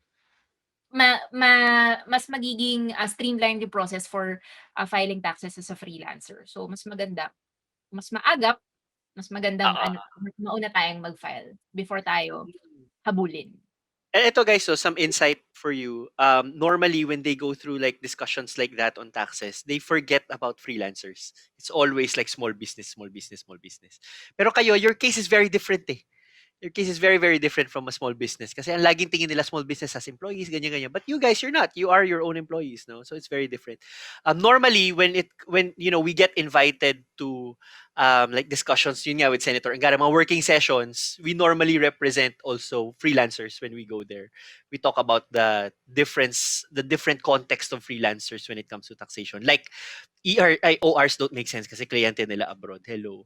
So mga ganon. So stuff like that, no? So that's like part of our advocacy because we want to like make it easy on everyone. Yeah. Okay. And I think just to add dun sa OR na yun, when you write out your ORs to your clients, and naalala ko sinabi yata to ni Evan before in another Tax 101 workshop with Taxumo 2 years ago. When you write your ORs to your clients, it's best that you write it even if you're not gonna send it to them, so that Mm. everything is on paper, so that when the time comes that BIR asks for, oh, where are your receipts, you have something to show. Yun, Oh, yung keep the receipts. that's a good point. Sometimes they do yung tax mapping, 'di ba? May ganun sila tax mapping. Those are one of the basic things they check. They check whether your books are updated. They also check whether your ORs move. So titingnan nila 'yon talaga parang hala talaga ngayon hanggang ngayon wala pa ganyan. So Uh-huh. there are a lot of questions on like they're registered as something, but now they're doing something else. Like in this case, entertainment booking business, and now they're doing online teaching. Mhm. Do they have to close the business? Ganon, ganon.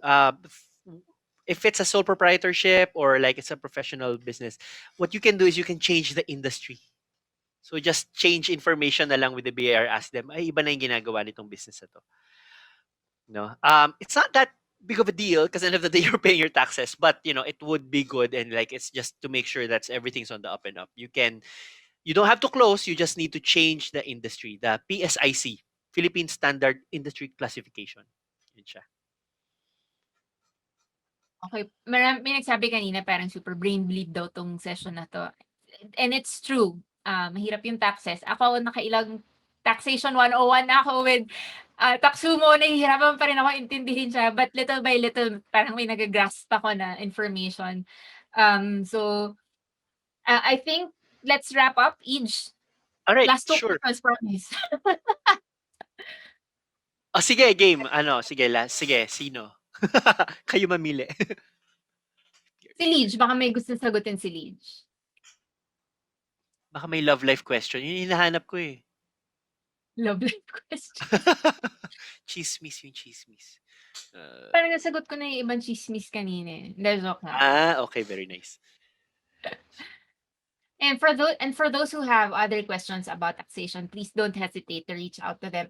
We are actually very lucky that we have Taxumo now, because before, when nung nag-start yung mag-boom yung freelancing in the Philippines, which was around 2012, 2013. Actually, marami ng online freelancing since 1998, nung nag-boom yung internet. But nung nag-start yung mag-boom yung freelancing, nag-start na rin yung talks on taxation. And we are so lucky that we have Taxumo who can process this everything for us. So you just have to go to their Thank website, you. you just have to register. This is not a paid advertisement. Please believe me when I say this. I am not, hindi ito parang we're doing this so that you guys register to Taxumo. No, we are doing this. You will have to register to Taxumo if you want, but I'm telling you, if you want to make your life easy, then there's Taxumo who can do it for you. You can ask help to register your business.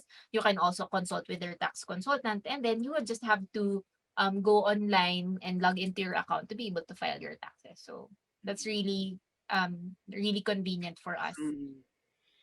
So we So are, yeah, So go actually, go go. guys, sorry, just to add, if you have a certificate of registrations, first of all, thanks Avery for that endorsement. But as long as you have your certificate of Pad. registration, just go to the Taxumo website. Iga-guide na kayo ng Taxumo eh. Sasabihin niya na sa'yo, oh, ito yung mga filings nyo ha, ito na yan. Tapos you'll get reminder emails na lang when you have to file, stuff like that. So we really made it so that it's not something that takes over your life as like taxes normally does. It's really something that's on the side, just nagja-jab lang siya ng reminders for you. So that's really how we designed Taxumo. So yeah, so for those who still have questions, I'm really sorry that we can't answer all your questions. Dati nang nagkaroon kami ng live na training, 5 hours kami. Nagtatanungan lang, anong gagawin, ganito with Taxumo. And now, ayoko naman kayong pastayin dito ng 5 hours, no? So, and I think some of you still need to prepare your dinner for your family, or some of you still need to rest. But thank you. If we can do a clapping, virtual clap for EJ and for Leeds, thank you so much for having us. I know that you guys also are busy, but I'm really, really glad that whenever we invite you to our expert talk, you guys are always game. You guys are always ready to answer questions, and parang you don't mind that we always take up so much of your time with the same questions every time we do this. So really, thank you so much for this session. And where can they reach you, EJ, if they have questions again? Can you just please repeat wherever they can reach you? Yeah, so first of all, just visit, ayan, lalagay ko yung link ha, http://txmo.co/upwork2, right, Leach? Yan, so visit this link. And then naka-summarize na dyan yung details that, we feel is relevant for you as freelancers. And if there's anything else that you need from us, just contact us at Taxumo. We are, of course, just go to our website. There's a chat button there. Go to Facebook, talk to us there. We'll try to answer what we can answer, but if it's like something that's too specific, that we do have channels for that, like consult, as Avery mentioned. But yeah, if you don't know where to start, wag kayong mahiya. There are a lot of people nahihiya because I don't know where to start. Sobrang walang-wala ako. Tanong nyo yon. You can ask that, and we have onboarding sessions. We have people who know how to train taxes or CSRs. Sanay na sanay sila dyan, and it's really their pleasure to help you guys out, no? So And you our also pleasure. your online, parang you also have webinars through your Facebook page, di ba? You have Facebook Oh, members already. yes. Yes. Oh, we have webinars on Facebook, definitely. So yesterday we had one with BIR. So yon. So just follow us on social media. It's all Taxumo. And then, you will see kung may announcement. Sometimes we do like fun stuff like feng shui, stuff like that para may break naman. But otherwise, we always do a lot of Tax 101 sessions. Gusto ko yung feng shui. I will attend that. But anyway, thank you. Sige. Thank you again, EJ. Thank you to everyone. I hope you learned a lot. If you have further questions, please don't hesitate to contact EJ for your tax questions. For any Upwork question, please don't hesitate to reach out to me through my through the Upwork community, through my Facebook account. If you have my Facebook account, or through my email, I think some of you have it. Yeah. So thank you, everyone, and I hope you enjoy the rest of your day. Thank you, EJ. Thank you, Leeds. Thanks, Upwork. Thanks, Avery. Thank you, everyone. Bye bye. Bye bye.